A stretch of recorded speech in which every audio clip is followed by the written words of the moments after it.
livro de Eclesiastes, capítulo 2, vamos do versículo 12 em diante.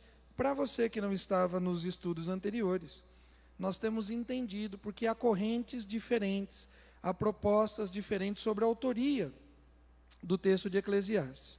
E a gente entende se tratar de uma compilação de textos de Salomão, do Salomão mais velho, do Salomão antigo, do Salomão que havia rompido a sua aliança com Deus. Então nós temos um Salomão novo, e a palavra de Deus diz, né, que se não nos transformarmos, não nos apresentarmos como crianças, jamais veremos o reino dos céus. E nós temos um Salomão nessa pegada, humilde. Ele não era criança, mas tinha uma proposta de criança. Senhor, eu não posso dirigir esse povo. Eu sou muito jovem, eu sou inexperiente. E aí Deus diz assim: me pede alguma coisa, Salomão. Como Jesus fez para aquele que estava ali enfermo, coxo: o que queres que eu te faça? Jesus perguntou para o coxo, e o coxo disse assim: eu quero que eu... Não tem ninguém que me joga na água. Poxa vida, né? O que queres que eu te faça? Não tem ninguém que te joga na água. Salomão disse: Senhor, eu quero uma coisa, eu quero sabedoria para liderar o teu povo com justiça, para reinar com equilíbrio, com equidade. E Deus falou assim: pô, bacana isso aí, Salomão, porque você não me pediu riqueza, eu vou te dar. Porque você não pediu vitória sobre os teus inimigos, eu vou te dar. Porque você não pediu os diversos prazeres desse mundo, eu vou te dar também. E o que você me pediu, eu vou te dar em abundância. Vou te dar sabedoria como nenhum outro houve antes de ti.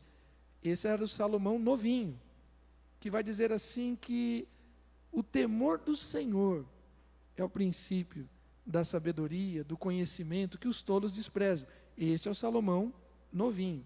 Mas o Salomão mais velho pirou, deu uma overdose de idiotice nele, né? Porque o oposto do sábio é o quê? É o idiota, o débil, né? Então, o que ele tinha de sabedoria, ele passa a ter de tolice, de idiotice, ao ponto daquele camarada que criou o primeiro templo, o primeiro endereço, o primeiro local físico humano de adoração a Deus, ele levantar templo para outros deuses. E com a cara de pau tão grande que ele fez na mesma rua, ele fez de frente. O texto bíblico vai dizer que Salomão colocou estátuas de deuses estranhos em frente, afrontando o Deus verdadeiro. E Deus rompe com Salomão e vai dizer: Salomão, você pisou na bola. Isso está lá em 1 Reis, capítulo 9, 10 e 11. Salomão, você me abandonou, você não tem mais aquele coração humilde. E porque você rompeu comigo, porque você se vendeu à idolatria, porque você se permitiu a promiscuidade com mulheres estrangeiras, coisas que eu falei que você não devia fazer, eu vou tirar o reino de você. Mas por amor ao teu pai Davi, que foi um homem muito melhor que você, eu vou deixar alguma coisa do reino na casa de Judá. Então a gente entende que depois dessa notícia trágica, é que Salomão escreve o texto de Eclesiastes. De novo, há escolas diferentes. A gente, pelo menos eu gosto de pensar que esse escrito mais tenso, mais trágico, em algum momento até depressivo, aquela coisa carregada, não pode ser do Salomão jovem, só pode ser de um Salomão mais de idade. Eclesiastes, capítulo 2, versículo 12. Então passei a considerar a sabedoria, e a loucura, e a estultícia. Olha só, passei a considerar. Dá uma ideia de que Salomão meio que relaciona. Eu passei a considerar, eu passei a comparar, eu passei a relacionar a sabedoria com uma loucura e a estultícia. E essa ideia que ele tenta comparar, que ele tenta relacionar a sabedoria com as coisas humanas, a estultícia, com o divertimento, com a loucura, né? Essa ideia de divertimento, essa ideia de vertigem, ela é muito fortalecida pelo que a gente já viu antes. Porque como Salomão não encontrou felicidade plena na sua vida, no tempo, no trabalho, no esforço humano, até na ciência, que a gente viu um pouco antes, ele não encontrou felicidade nas conquistas, nos prazeres da carne, Agora ele era muito sábio, ele começa a comparar. Então ele faz uma relação, né? Passei a considerar, estou de alguma forma relacionando, comparando o quê? A sabedoria com a loucura e a estultícia. Que fará o homem que seguir ao rei? Este é o estudo que está lá gravado. E ele diz com todas as letras, aqui ó, no capítulo 2, ó, versículo 3, resolvi no meu coração dar-me ao vinho, regando-me. Então assim, Salomão estava buscando felicidade em tudo que era lugar, menos onde ela está, menos na presença do Todo-Poderoso. Depois de se embriagar, tomou uns 3, 4 engove, né? Pulou o carnaval, tal, aquela coisa toda, ele recobrou a consciência. Ele, caramba, não deu certo esse negócio. Já tive, ia cantar até um pagode aqui, mancado isso aí. Não tem aquela música do Martinho da Vila lá, né? Você manja disso aí, tá vendo? Quem conhece a música? Fala aí, Nicolas.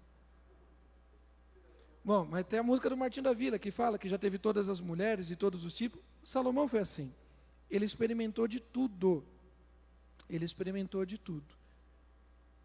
E não encontrou a verdadeira felicidade. Só que Salomão tinha sabedoria. E essa grande sabedoria talvez em algum momento pesou, né? Porque você começa a se ver idiota. Você começa a se ver idiota. A pessoa que sai da embriaguez no dia seguinte, ela se vê meio idiota, né? Poxa, perdi a festa, nem sei quem estava aqui. Como que foi a festa ontem? Não sei, tomei todas. Pô, você nem curtiu. Você não sabe quem chegou, quem saiu. Você não sabe se o docinho estava bom ou não. Às vezes passou vexame. Às vezes entristeceu alguém que você ama, um pai, uma mãe, um cônjuge, não sei. Para a gente que tem a sabedoria limitada, a vergonha já dói. Imagina para Salomão. Salomão era o cara, era o sábio. Então doeu, pesou aquilo. Puxa vida, me entreguei a tantas idiotices. Quer saber de uma coisa? Eu vou comparar a idiotice com a sabedoria. Olha o nível que a gente chega. Pedro vai dizer que aquele que um dia foi quente, mas se desvia, é como um cachorro que volta para comer do próprio vômito. É uma imagem horrível de nojento, mas é um pouco do que Salomão estava vivendo. Porque Salomão conheceu o máximo da sabedoria e resolve se tornar conscientemente um idiota. É triste, mas é o que ele está dizendo. Então, passei a considerar a sabedoria e a loucura, e a estultícia ou a idiotice. Que fará o homem que seguir o rei, o mesmo que outros já fizeram? Então vi que a sabedoria é mais proveitosa do que a estultícia. De repente ele saiu da embriaguez, ele teve um momento de lucidez. Quanto à luz, traz mais proveito que as trevas. Os olhos do sábio estão na sua cabeça, mas o estulto anda em trevas. Contudo, entendi que o mesmo lhe sucede a ambos. Olha que coisa triste. Há mais luz na sabedoria, há trevas na idiotice. Eu andei como sábio, eu me tornei como um tolo. Quer saber de uma coisa? É a mesma coisa. Como? Como? Que a luz pode ser a mesma coisa que as trevas? Como? Que a decisão de ser santo pode ser a mesma decisão de andar em promiscuidade? Como? Olha, não tem diferença. Lógico que tem, Salomão. Você sabe disso. Por que você abriu mão? Mas ele abriu mão. No momento de absurda idiotice, ele chega a afirmar que não há diferença entre a sabedoria e a loucura, a estultícia, ou entre a luz e as trevas. Versículo 15, pelo que disse eu comigo, como acontece ao estulto, assim me sucede a mim. Eu sou como um idiota, eu sou como um tolo, eu sou como... Por que, pois, busquei eu mais a sabedoria? Então disse a mim mesmo que também isso era vaidade. Pois tanto o sábio como do estulto, a memória não durará para sempre. Pois passado alguns dias, tudo cai no esquecimento. Morre o sábio. E da mesma sorte, o estulto, pelo que aborreci a vida, pois que me foi penosa a obra que se faz debaixo do sol. Sim, tudo é vaidade, é correr atrás do vento. Bom, a gente viu, fiz aqui um contexto rápido do que Salomão, e a própria divisão da Bíblia ajuda, né? Tem algumas Bíblias que têm aquelas divisões, e a gente vê as crises de Salomão. Na semana anterior, nós vimos exatamente isso. Salomão se ensoberbece de um jeito: olha, eu sobrepus todos os outros que vieram antes de mim. Eu fui mais sábio que todos os outros que vieram antes de mim. Eu tive mais escravos. Na verdade, escravo era o próprio Salomão. E agora a gente vê aqui o nível em que Salomão desce. Ele busca felicidade na sabedoria e não encontra. Porque tem alguns detalhes aí que nós precisamos ver. Passa uma aí para a gente. Primeira coisa, a sabedoria que vai nos dar felicidade plena é a sabedoria que vem do alto. Você crê nisso? A palavra de Deus diz que aquele que não tem sabedoria, peça a Deus. Salomão pediu, e Deus deu. Mas nós precisamos cuidar dela em nome de Jesus. O ser humano é o único que tem capacidade, o diabo não consegue isso, só o ser humano, de transformar a bênção de Deus em maldição. É uma loucura, né? Mas nós conseguimos transformar a bênção em maldição. Deus te dá um emprego, você passa a tornar aquele emprego uma maldição, porque naquele lugar você murmura, naquele lugar você dá mau testemunho, naquele lugar você faz falcatrua, tal. Era bênção, virou maldição. Deus te dá um casamento, que é bênção de Deus. Aí você não cuida do teu cônjuge, você não cuida da tua esposa, do teu marido, você não dá atenção à sua família. Aí você transforma aquilo que era bênção em maldição. Deus dá dinheiro. Dinheiro vindo de Deus, graça, trabalho, resultado. Deus prospera, como prosperou a mão de José no Egito, como prosperou Daniel na Babilônia. Deus prospera o teu trabalho. Aí você transforma o dinheiro em maldição, porque o dinheiro passa a ser o teu dono, o teu Deus, o teu patrão. Aí você não dizima, você não oferta, você vira vaidoso, você vira prepotente, transforma a bênção em maldição. Sabedoria também. Sabedoria também. É presente de Deus. Mas há alguns tipos de sabedoria. Vamos ler junto? Tiago 3, 14 e 15. Se, pelo contrário, tendes em vosso coração inveja, amargurada e sentimento faccioso, nem vos gloriei disso, nem mintais contra a verdade. Esta não é a sabedoria que desce lá do alto. Antes é animal e demoníaca. Há um tipo de sabedoria que vem do alto. O tipo de sabedoria que vem do alto é aquela sabedoria que dignifica o homem, ela faz bem para o sábio e ela faz bem para aqueles que estão ao seu redor. Porque Jesus foi o grande sábio, Jesus foi o grande mestre, mas a sabedoria de Jesus não humilhava pessoas, coisa que Salomão fez. Porque ele disse: tive muitos escravos, sobrepujei a todos que vieram antes de mim. O que Salomão se transformou? O coração dele, um coração invejoso, um coração faccioso, um coração soberbo, um coração maligno. A sabedoria de Salomão veio do alto, sim ou não? Veio do alto, era de Deus. Mas como Salomão não cultivou essa sabedoria, essa espiritualidade, essa comunhão com Deus, ela se transformou em carnal, terrena, animal e demoníaca. Queridos, é muito triste. Vamos comparar, já que eu não consigo encontrar felicidade na sabedoria, vamos comparar a sabedoria com a loucura, vamos comparar a sabedoria com a estultícia. Que ideia é essa? Que ideia é essa? Como é que você, me ajuda a entender. Como é que a gente vai explicar Deus através da ciência se Deus vem antes da ciência? Como é que você vai medir alguma coisa antes de existir a régua? Antes de existir uma vara de medição?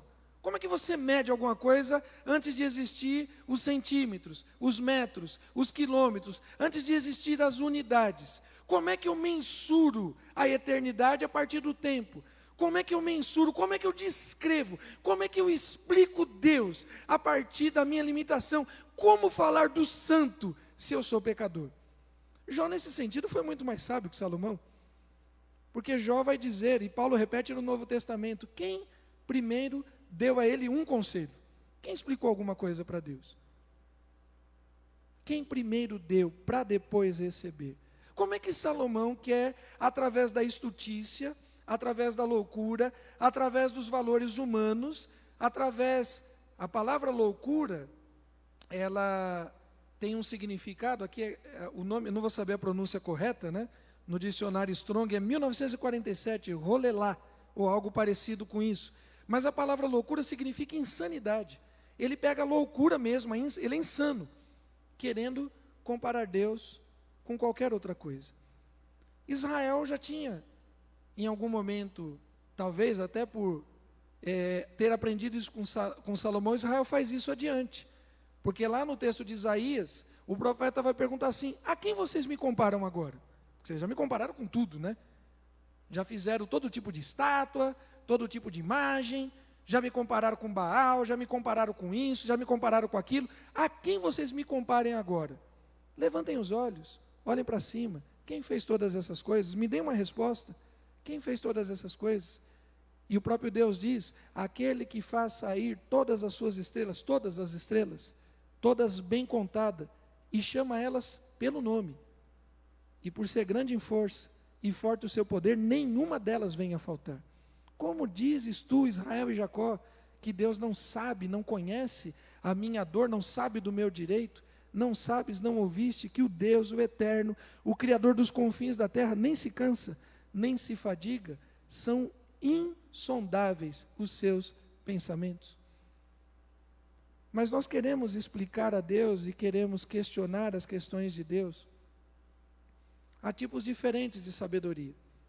Nem toda pessoa que tem conhecimento é inteligente. Tem gente que tem conhecimento e não tem inteligência para usar o conhecimento. Tem gente que tem inteligência, mas não tem habilidade. Hoje, no mercado profissional, em várias áreas, que tipo de inteligência que as pessoas têm buscado mais para executivos, gerentes? A tal da inteligência emocional. É gente que entende de tudo de processo, entende nada de gente, maltrata as pessoas, não consegue fazer parceiros, não consegue, entendeu? São vários tipos de conhecimento, vários tipos de inteligência. Ter muita informação não quer dizer que você tenha conhecimento, você é bem ou mal informado. Isso não quer dizer que você seja sábio. Você tem muita informação de coisa que não vale nada. Isso não quer dizer que seja sábio. Tem uma sabedoria que é terrena. Então você conhece muito. Quem que gosta aqui de Fórmula 1, por exemplo? Tem alguém que gosta de Fórmula 1? Né? Os irmãos aqui, Jairzinho, tal, eu também gosto. Tinha uma época que tinha os brasileiros e eu acompanhava mais. Eu sabia dizer todos os campeões de vários anos. É um baita conhecimento, inútil. Ocupa espaço da cabeça. Né? Como eu gosto muito de futebol, eu sei todos os finalistas das Copas do Mundo. E se eu forçar um pouquinho a memória, desde o primeiro, Uruguai contra a Argentina, e eu vou dizer até os placares. Desde o primeiro, porque eu gosto. Conhecimento inútil, serve para nada. Há muito tipo, há uma sabedoria que é terrena. Você quer encontrar felicidade na sabedoria? Busca a sabedoria que vem do alto. Isso não quer dizer que você vai deixar de estudar, viu, preguiçoso, infeliz, nó cego.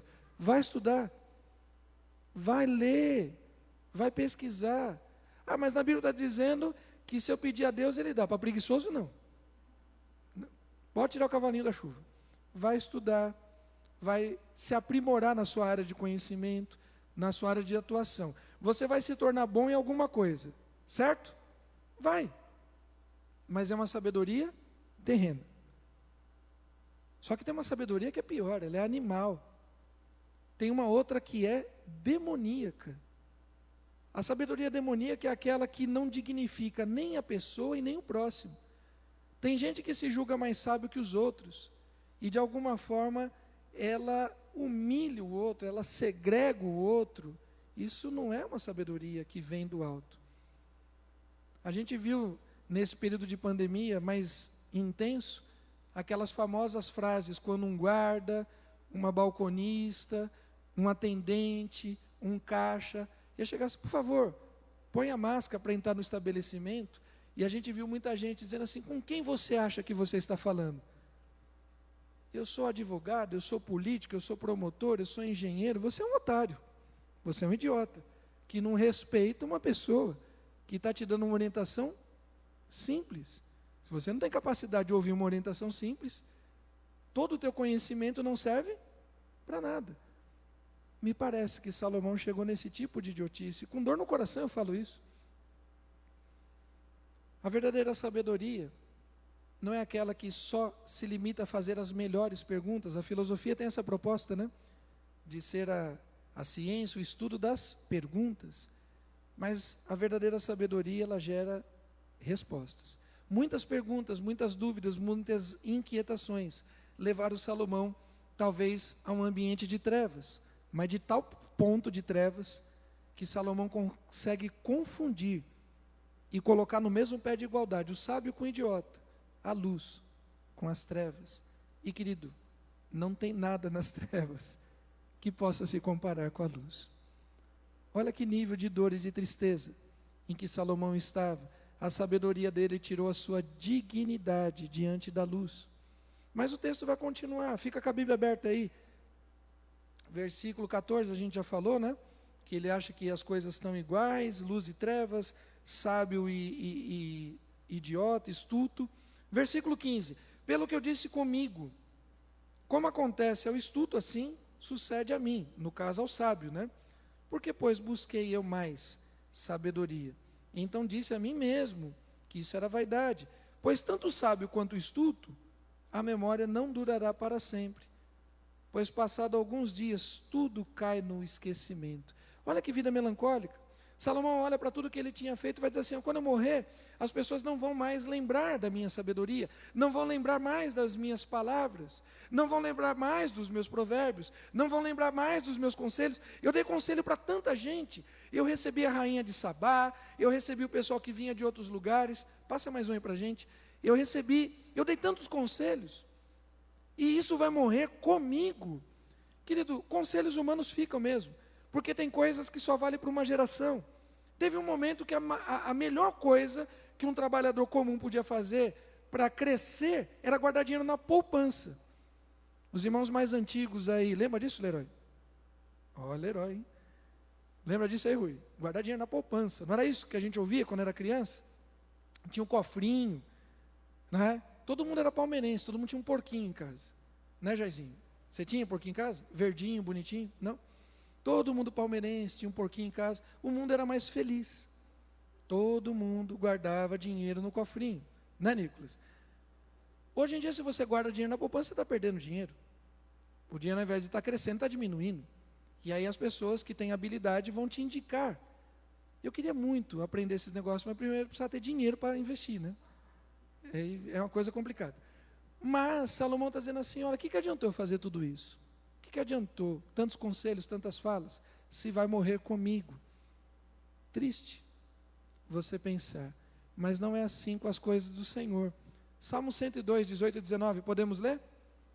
Ficará, mais uma vez, ficará isto registrado para a geração futura.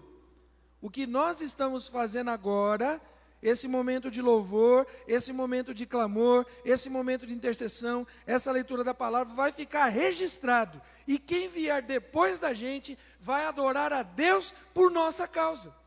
Vai dizer assim, olha, houveram homens e mulheres nos anos 70, nós sempre fazemos menção aqui na nossa igreja de tantos. Na época de aniversário a gente faz mural, coloca no data show, coloca imagens, daqueles que vieram antes de nós, daqueles que semearam a fé que chegou até nós e produz fruto, e fruto de bênção, e fruto de paz, e fruto de justiça, e vai continuar dando frutos até a volta de Jesus.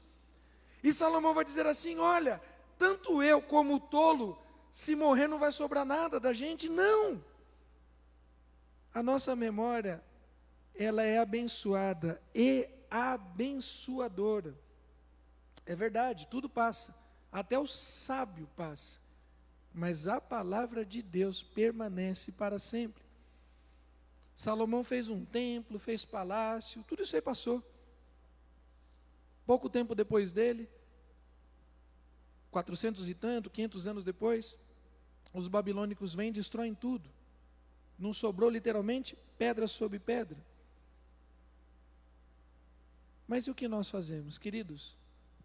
Até a memória, Provérbios 10, 7, a memória do justo é abençoada. Quem tem um exemplo aí para me ajudar? De um irmão, de uma irmã, pode ser seu pai, sua mãe, seu avô, de alguém aqui da igreja que já partiu no Senhor. E só de lembrar da pessoa, te abençoa. Fala aí, Leroy. Pastora Galdina. Só a memória dela abençoa hoje o Leroy. Quem mais? Algum caso aí, alguma situação, uma memória que te abençoa. Alguém que já partiu no Senhor. Mas só de lembrar aquela situação, aquela pessoa, aquilo revigora a tua. Fala aí, Felipe. Queridos, são memórias que nos abençoam. E a gente tem as memórias mais recentes, aqui da igreja Irmã Luzinete, Irmã Maria Ferraz, o irmão Zé Pedro, tem as memórias mais antigas. Salomão estava numa pegada muito triste, ele vai dizer assim, olha, eu e o tolo seremos esquecidos. Pode ser que eu e você sejamos esquecidos, mas aquilo que Deus fez através das nossas vidas jamais será esquecido. Você crê nisso? Eu não sei, eu conheci, mas eu era criança. O pastor que evangelizou a minha avó. Eu criança, minha avó já tinha até morrido quando eu conheci esse pastor, pastor Roberto. E eu tenho alguma lembrança dele, mas só a história dele ter ido no sertão, dele ter ido até a casa da minha avó, de ter levado o evangelho. A memória dele continua abençoando, porque já tem a geração que vem depois da minha, os meus filhos, os meus primos menores que continuam na fé, por causa da ação de um homem de Deus. Salomão, de alguma forma, perdeu isso. Missionário Coutinho.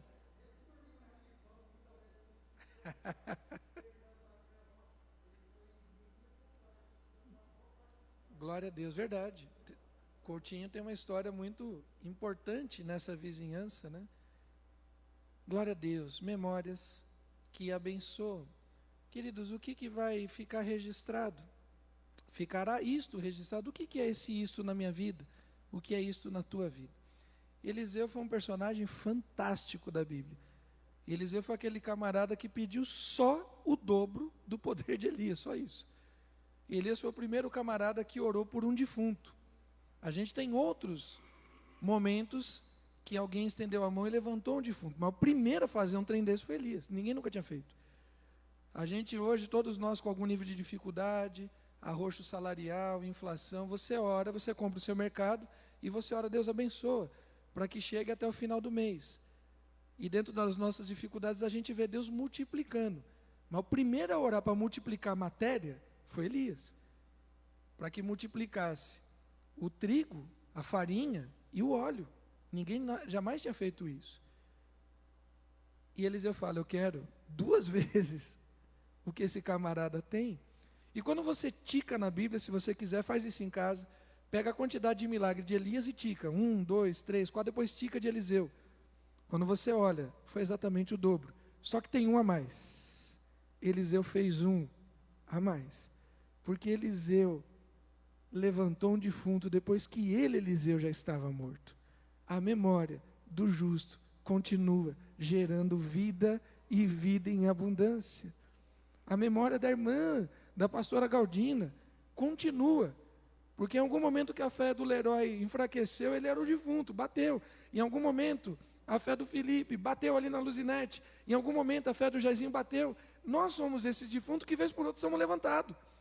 Pela fé de alguém que vem antes da gente. Querido, nós precisamos crer.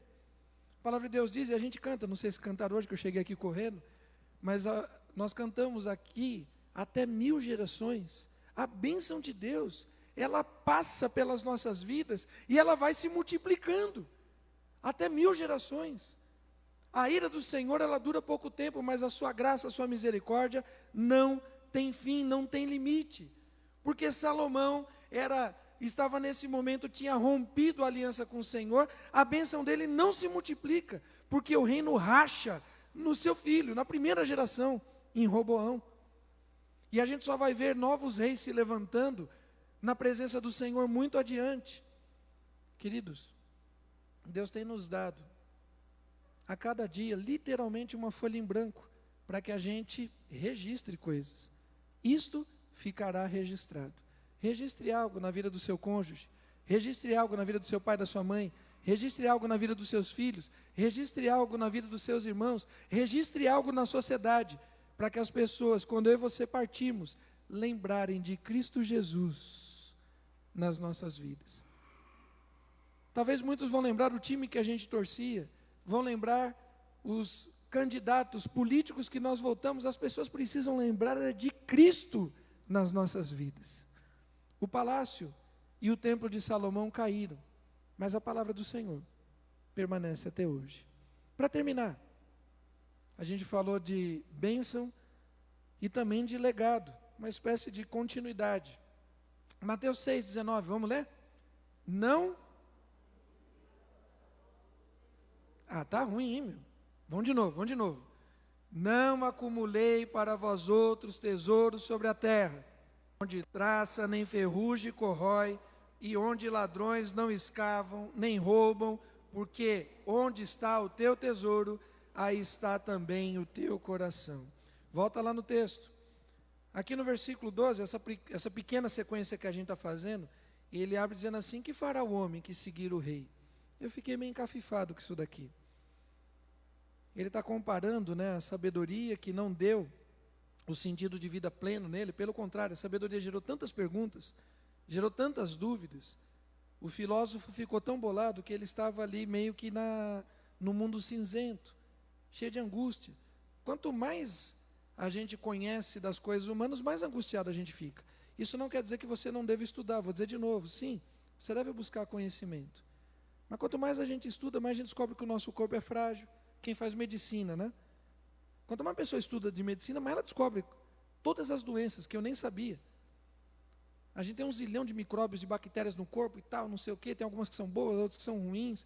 Gente que come unha, consome não sei quantos milhões de micróbios a cada dentada que dá na unha. Tem de tudo. E você começa a estudar e você fica paranoico. Porque o mundo é mau. Mas a sabedoria que vem do alto, ela é outra coisa. Ela gera vida e vida em abundância. E aí Salomão pergunta, nesse versículo 12, que fará o homem que seguir ao rei? E ele responde o mesmo que outros já fizeram. E aí uma coisa ficou batendo na minha cabeça, De que rei Salomão estava falando?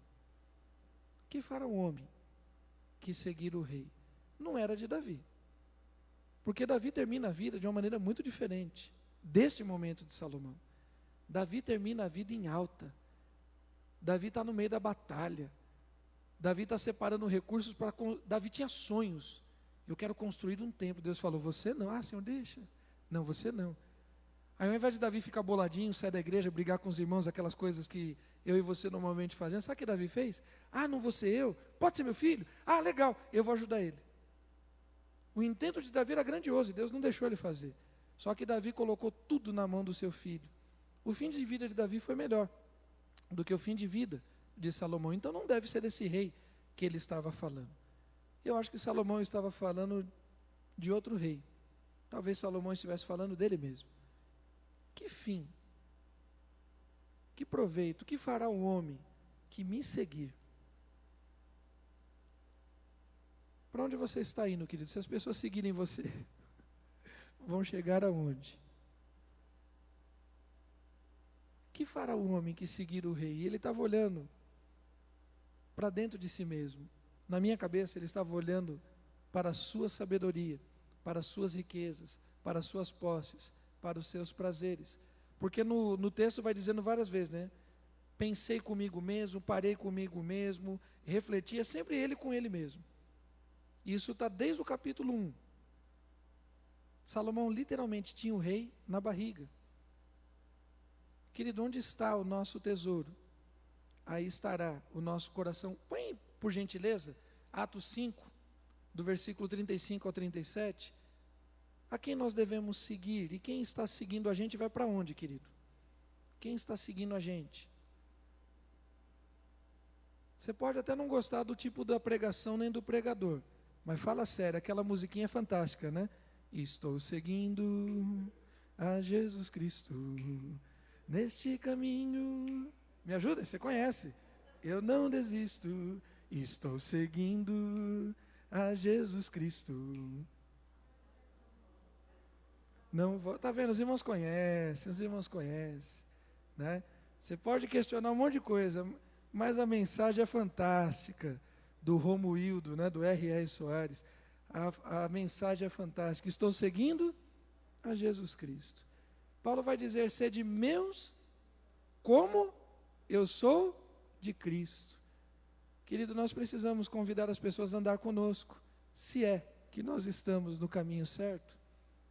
Que fará do homem? Que proveito terá o homem? O que vai acontecer? Que fará o homem que seguir o rei? Houve um momento que os discípulos estavam sendo perseguidos. 5:35, está aí? 35, por favor. 5:35. Eles estavam sendo perseguidos e Gamaliel, o sábio da época, ele dá um seguinte conselho. E disse-lhes: homens israelitas, acautelai-vos a respeito do que haveis de fazer a estes homens. Porque antes desses dias levantou-se Teudas, dizendo ser alguém. A esse se juntou o número de uns 400 homens, o qual foi morto. E todos os que lhe deram ouvidos foram dispersos e reduzidos a nada. Esse Teudas era bom, hein, mano? Jesus, que era meio fraquinho, conseguiu reunir 12. E dos 12 ainda tinha um que era do capeta. Teudas era o cara. 400 discípulos, 400 seguidores. O que deu com Teudas? Nada.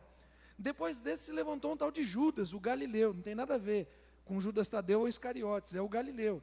Nos dias do alistamento, lá na época do nascimento de Jesus. E levou muito povo após si. Mas também esse pereceu.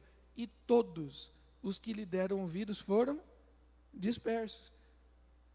Agora, divos, dai de mão a estes homens e deixais, porque se este conselho ou esta obra é de homens, se desfará. Mas se é de Deus, querido, se é de Deus, não podereis desfazê-la, para que não aconteça de serdes também achados combatendo contra Deus.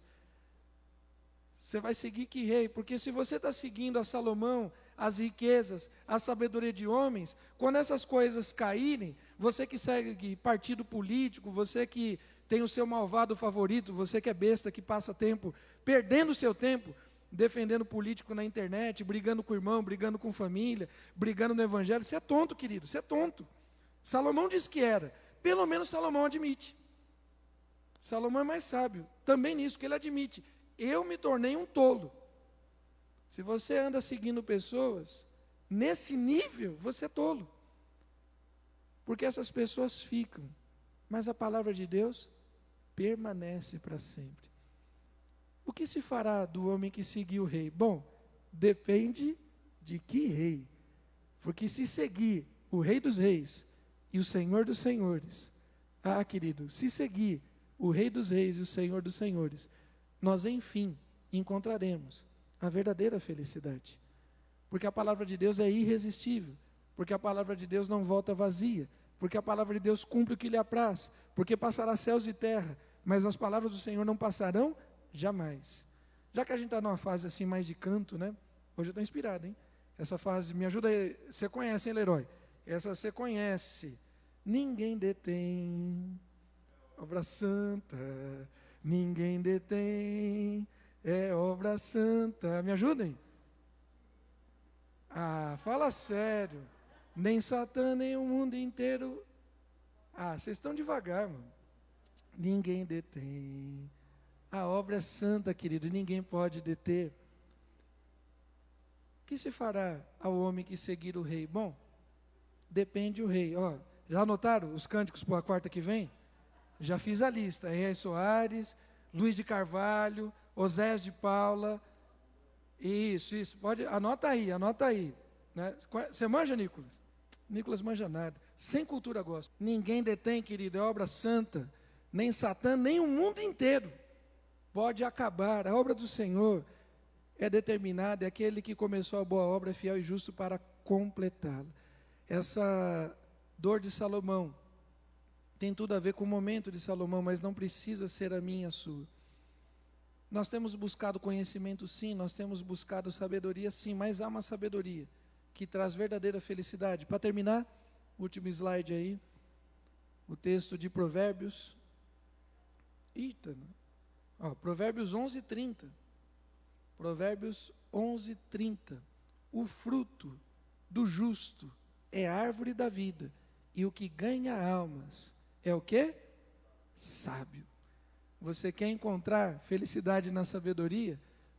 Estude, cresça, faça cursos técnicos, faça cursos acadêmicos, faça uma faculdade, faça pós-graduação, faça tudo o que você quiser. Mas você vai encontrar conhecimento. Felicidade é aquele que ganha almas para Cristo Jesus. Esse sim é sábio. Aquele que apresenta pessoas para Cristo Jesus o Senhor.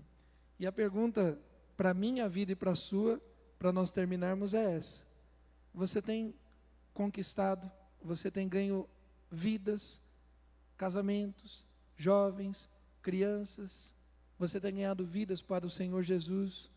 Essa é a verdadeira sabedoria. Talvez você tenha gasto muito empenho, você tenha gasto muita força, muito esforço emocional, físico, até espiritual, com aquilo que é perecível, que foi o caso de Salomão, a tal ponto de achar que não há diferença entre o sábio e o tolo, entre a luz e as trevas. Mas há diferença.